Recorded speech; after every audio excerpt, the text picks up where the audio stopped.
In this video, we're going to learn about carpal tunnel syndrome, which I'll abbreviate as CTS. Before we get started, we need to talk a little more about the anatomy of the area. In the forearm, there's a nerve, the median nerve, that runs down the forearm and into the wrist. It goes to the first 3 fingers of the hand and also the thumb. Carpal tunnel syndrome is an inflammation or impingement of this median nerve.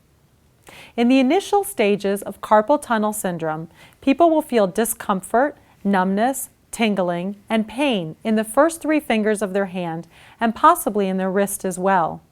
The pain can be worse in the evening because many of these people start sleeping with a fisted hand. This makes the symptoms much worse. As the carpal tunnel syndrome progresses, you start to develop weakness of your hands and also a loss of your grip strength. If these symptoms go untreated for many years, you'll see atrophy or muscle wasting of the thumb area predominantly. When we look at the causes of CTS, we start to realize that they're very similar to those risk factors that correlate with neck pain and back pain. These include obesity, a sedentary lifestyle. Diabetes is another risk factor. As you may or may not know, diabetes has a profound effect on the nervous system, which makes nerves more vulnerable to carpal tunnel syndrome. People with carpal tunnel syndrome usually have a lot of weaknesses in their arms and inflexibilities of their wrist ligaments, as well as people who do repetitive manual work and prolonged computer work without proper ergonomics also have a risk. I've added poor ergonomics because if they're done properly, repetitive manual work can be safe and easy. Be sure to watch our video on ergonomics to learn more about what optimal ergonomics and your office setup should be. Like many other problems we have in our body, when our diet and nutrition becomes poor, our body becomes vulnerable. When it's vulnerable, that's when we start to have weaknesses and pain.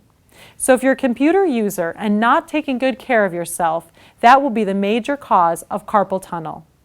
Dr. Joel Kahn, preventative cardiologist, is going to give us a quick explanation of the inflammation theory and how it affects your body. There's a very strong theory in health and illness that I'll give you an example of. If you get a sliver in your finger and it kind of gets red and swollen for 2 or 3 days and then it gets all healed up, that's a process our body has called inflammation.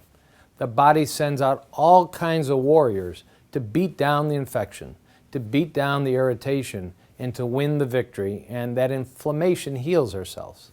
The problem, as we're now learning, is that when you eat poor quality food, high in processed chemicals, high in hormones, high in salt, high in fat, high in sugar, you get the same response in your body that you get with that sliver or you get when you scrape your knee.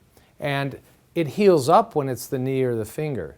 The problem is that it might go away in just a couple days if your body's fighting off an infection with inflammation. But it happens every meal when you're eating poor quality food. It happens meal after meal, day after day, week after week, and month after month.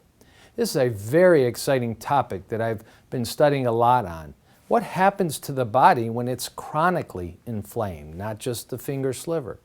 What if you take the response that you're getting from that finger that goes away in a couple days, but it exists in your body every day for 5 years, 10 years, or 20 years from making bad lifestyle choices? Well, that is now found to be one of the reasons why you may be gaining weight, why you might be having thyroid trouble, why you might be having problems with high blood pressure, even heart disease, even cancer, and even Alzheimer's. Our food supply has changed so much in the last 50 years, and it is now so full of unhealthy products, chemicals, that our body is responding to our food like we're eating poison. That's called inflammation. I can show you a lot of data about how these poisons get into our blood within the first hour of eating poor quality food. 20% of America, 20% of the people you know, eat food that creates inflammation every morning. Again, a little more science, but you should know the terms inflammatory diets and anti-inflammatory diets. Maybe you're dealing with a condition like arthritis, lupus, asthma, heart disease, or you know somebody that's dealing with cancer, Alzheimer's, you can actually eat to put the inflammation in those diseases away from your body. You just have to learn how to eat anti-inflammatory foods. What are the anti-inflammatory foods that you want to know about and you want to pick? Well, you're certainly going to list fruits and vegetables at the top of the list. You're going to list nuts and seeds. You're going to want to put whole grains, homemade food that you can be sure is low in sugar, low in fat, low in the chemicals like trans fats. Remember, food is medicine. There's not a pill in the world that will do for you as quickly as what you can do by changing to an anti-inflammatory diet. These are natural foods, unprocessed foods, and healing foods. These types of foods prevent disease, they reverse disease if you already have it, and they give the body back its balance that it's supposed to have.